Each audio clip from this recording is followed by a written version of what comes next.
Motion to table is agreed to. The gentlelady from Wyoming is recognized. Thank you, Mr. Chairman. Kayla's mother is watching this hearing. She cannot figure out for the life of her what Jeffrey Epstein has to do with her daughter and this bill. Kayla was murdered in Maryland. Where was the ranking member then? What efforts did he make to ensure that no other senseless murder like this happened? Using the life and death of Kayla Hamilton to score political points against the president is absolutely despicable.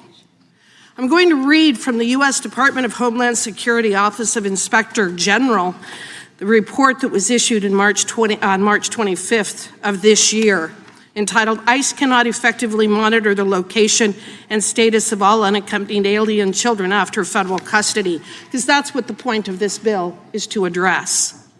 Quote, "After meeting with more than 140 individuals from DHS and other federal agencies, we determined U.S. Immigration and Customs Enforcement cannot effectively monitor the location and status of all unaccompanied alien children once released or transferred from the Department of Homeland Security and the U.S. Department of Health and Human Services custody.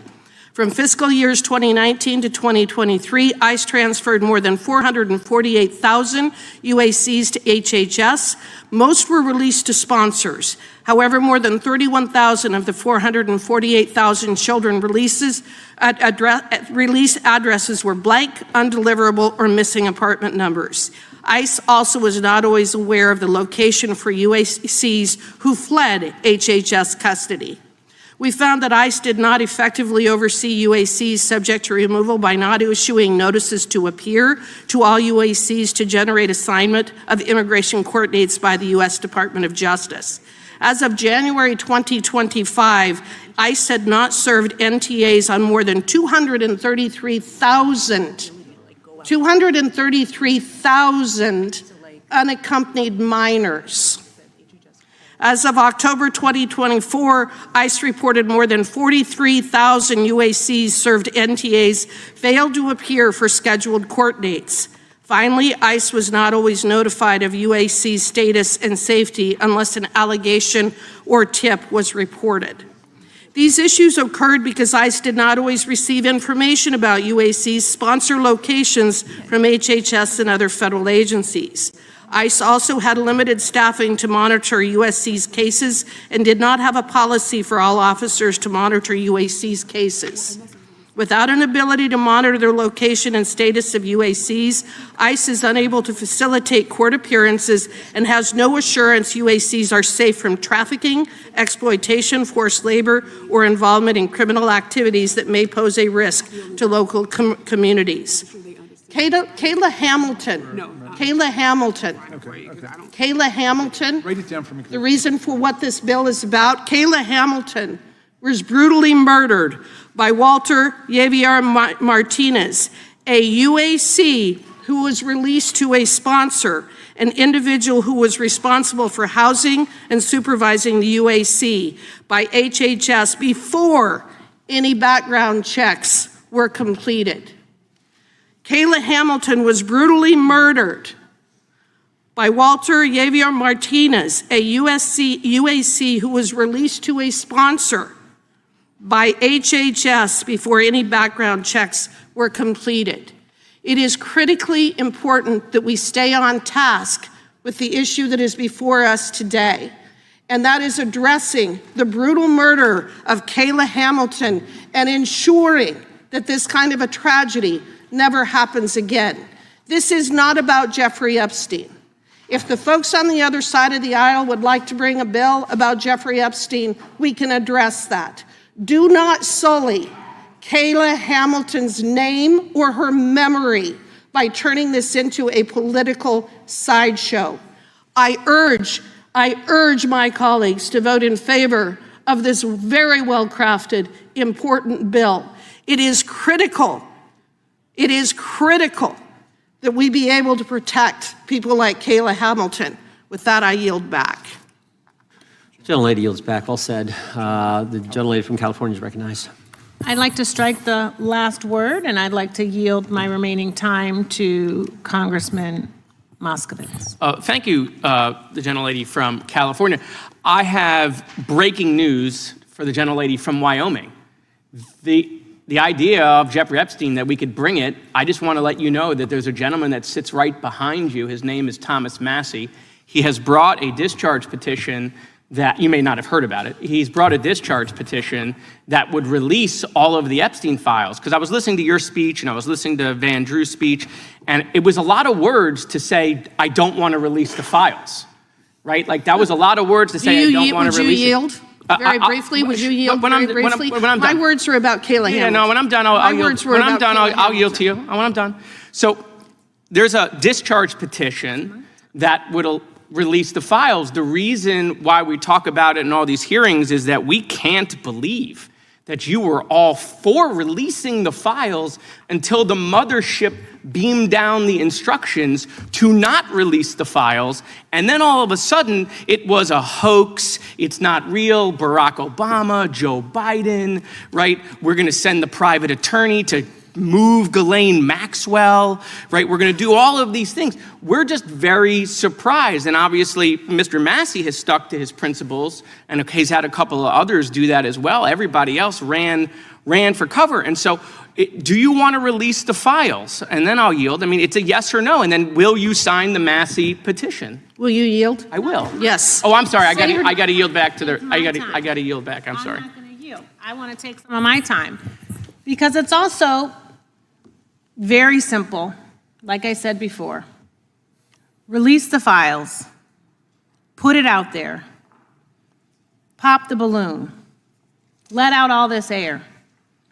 I too would like to get to the point where we could discuss the underlying bill. There's a lot of problems with the underlying bill. But when we met with the survivors, they said, we want transparency, we want action, we want accountability.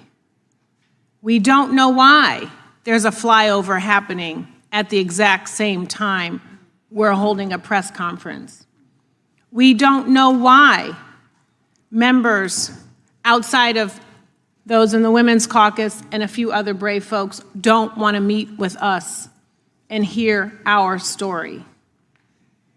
We don't know why we're getting thrown under the bus and treated as if we are perpetrators.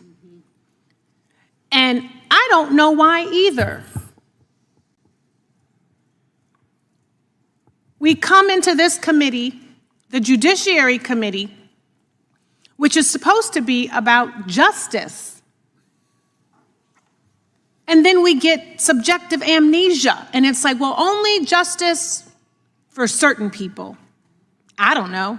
For people who look like or look a certain way, speak a certain way, have a certain amount of money in their bank account.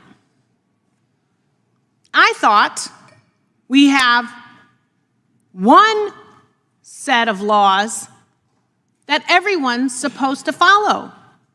The survivors of the Epstein crimes seem to think the same too.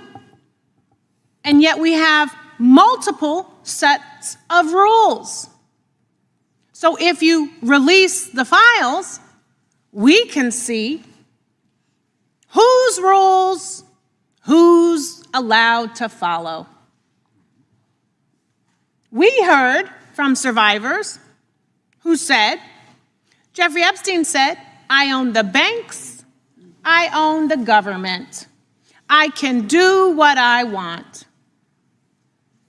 We are talking about the Epstein files related to this bill because the man had multiple passports. He was traveling to far and away places like Monaco, Austria, Slovakia, Paris, Mexico, Morocco. Involved orchestrating an international ring of trafficking young women, young enough to be someone's child, someone's grandchild. So vote on the amendments to release the files to give the survivors what they want: transparency, action, and accountability. And with that, I yield back my time. Gentlelady. At a House Judiciary Committee hearing prior to the congressional recess, debate over the Kayla Hamilton Act became heated when Representative Harriet Hageman, Republican Wyoming, clashed with Democrats over the scope of the discussion. Hageman argued that the bill was about protecting lives like that of Kayla Hamilton, a young woman murdered in Maryland, and not about Jeffrey Epstein. She criticized opponents for invoking Epstein's name during the hearing, saying it distracted from the legislation's intent. Hageman read from a Department of Homeland Security Inspector General report highlighting failures by Immigration and Customs Enforcement, ICE, in tracking unaccompanied alien children, UACs. Between 2019 and 2023, more than 448,000 UACs were transferred to the Department of Health and Human Services, yet over 31,000 had missing or undeliverable release addresses. She emphasized that ICE had not issued court notices to more than 233,000 minors and noted that 43,000 who were issued notices never appeared in court. According to the report, ICE's limited staffing, lack of complete information from HHS, and insufficient oversight left many children vulnerable to trafficking, exploitation, or involvement in criminal activity. Tying these issues directly to the case, Hageman said Kayla Hamilton was murdered by Walter Javier Martinez, a UAC released to a sponsor before proper background checks were completed. She urged colleagues to keep the focus on ensuring such tragedies never happen again, insisting that her intent was to protect lives, not engage in political theatrics. Representative Jared Moskowitz, Democrat Florida, speaking after Hageman, challenged Republicans on the matter of the Epstein files. He noted that Representative Thomas Massie, Republican Kentucky, had introduced a discharge petition to release them and questioned why some members had shifted from supporting transparency to opposing it. Moskowitz said survivors of Epstein's crimes had consistently asked for accountability, transparency, and equal justice, and he pressed colleagues to sign on to Massie's effort. He argued that releasing the files would remove speculation and show whether the same laws apply equally to all, regardless of wealth or power. The exchange reflected two sharply different approaches. One centered on immigration oversight and the circumstances leading to Hamilton's murder, and the other on broader demands for transparency tied to Epstein's long-standing crimes. Both lawmakers framed their arguments as a call for justice, though in very different contexts.